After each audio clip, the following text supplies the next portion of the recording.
Thank you very much, gentlemen. Yes, I am here with Biofrost from TSM. After that 3-0 victory over CLG, your teammates were talking about coming into this match, it's revenge, it's spring split, it's vindication, getting back at them for those finals.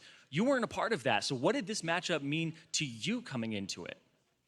It just meant a lot. You know, my teammates have been practicing so hard for this moment. Like, ever since they lost to CLG, they've been practicing so hard, and they've been waiting for this moment to get revenge. And for me, it's just really nice to be able to play in the playoffs and play against CLG as like kind of a, you know, revenge back after the match. And it was really nice that we won. Seems like you're getting swept up in the rivalry already. One split's all it takes, apparently. But also, it seems it apparently only takes you one split to make the finals. And you, as a rookie and as somebody who grew up in Canada, talk to me about how you're going to be in Toronto in the Air Canada Centre. What does that mean to you? It's just super cool because I remember like before I would watch hockey games in the Air Canada Centre, and now it's like we're playing there. So it's super cool, and I'm really excited to play. And you're going to be playing Cloud9 as well, who took down Immortals yesterday, and they actually shocked the league with that result. What are your thoughts and your impressions on this Cloud9 that seems to be a little bit souped up? Yeah, definitely no one really expected C9 to take it because Immortals just looked so dominant. So we were pretty surprised, and I'm happy that C9 did get in because they've been working so hard and they definitely deserve it. But yeah, C9 looked like a really strong team, and I'm definitely looking forward to play them in the finals.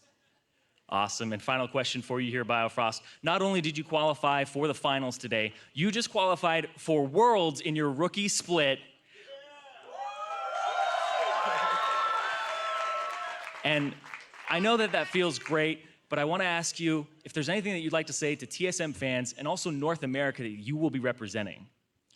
You know, like this season has just been like a roller coaster. Like first when I came on to TSM, you know, no one really expected me to do well. Like I was just some random challenger support, but so many people were supporting me regardless, and seeing that support was just so helpful in reaching to this point. So I'm really glad that everyone stuck by me and stuck by the team, even though, you know, we lost to P1 and that was an unfortunate week. But yeah, I'm really glad that we'll be going to Worlds. Once again, thank you very much for the interview. Congratulations on the 3-0 and finals as well. I'll see you there. Now, we're going to throw it over to the analyst desk to break down that series. Thank you very much, Zyrene. What a rookie split for Biofrost. Moving on to the finals here in his very first split after a 17-1 regular split. TSM as an organization and team getting the best of CLG here in the semifinals. Things are looking very much up for this I hope the rookie hazing was hard, because otherwise this is like too easy for a rookie. Like you're supposed to struggle, go through some troubles, and it's just, they just win everything. And here he's going to the finals to compete for that first seed to Worlds, but already is auto-qualified to Worlds either through points or that first seed in winning the finals. So for TSM, the focus will very much be on returning the crown, the NA crown, to their organization against C9. Before we talk about that finals, I want to talk about this series here against CLG.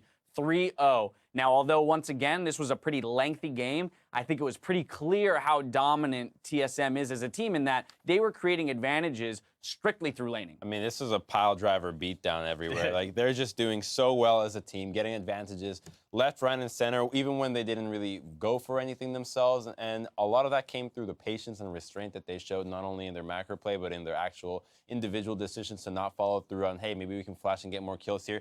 Hold it back. Let's try to see if we can convert something bigger onto other parts of the map that nets us bigger objective results as well as bigger kills. They definitely play a grindy kind of style. This is like the football team that runs it up the gut 30 times a game and just grinds you down. They take their small advantages and they just constantly do it. They're like plays where I think maybe they can flash for it, they don't. Maybe he can use his ult here, he doesn't, and then next thing you know, 2 minutes later, then they use them and they kill you. They're so happy just to take flashes or whatever micro advantage they can get because they know they're going to keep getting those to the point where 20 minutes in, it's like a 6K gold lead out of nowhere. Very much so. And of course, when we put a microscope on that mid lane, once again, we saw the Lissandra picked up by Bjergsen in a second game here, this time on the blue side and also blind. So we're seeing once again that he's very comfortable taking this champion. The response from Huhi being that Kassadin, and immediately we see an adjustment in the build out of the Lissandra, right? He's going for that abyssal completion first.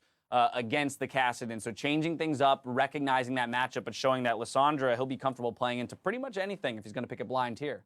Yeah, I personally don't really like the Kassadin pick because you don't really have pressure lanes somewhere else. That's one of the things when you get a Kassadin is you want to maybe be able to, you know, draw attention away from the mid lane. We saw Sivir constantly going mid to help Willow that turret down. In the meantime, Hauntster's totally fine topside, just farming away. There was nowhere that CLG seemed to be able to go. Yeah, and the thing is, you want to run Kassadin with the likes of a earlier jungler like the Rek'Sai, not so much with the Gragas, because Gragas does need a little bit more time to go up. And we saw it throughout the series, 3 games of Rek'Sai for TSM, 3 of Gragas for CLG. Would have liked to see that being switched up. I mean, at least trade the picks back and forth to see a different kind of style, because I did think that it affected CLG having the weaker matchup in the early stages of the game and picking lanes that would have enjoyed and being able to take advantages from having that Rek'Sai on. Yeah.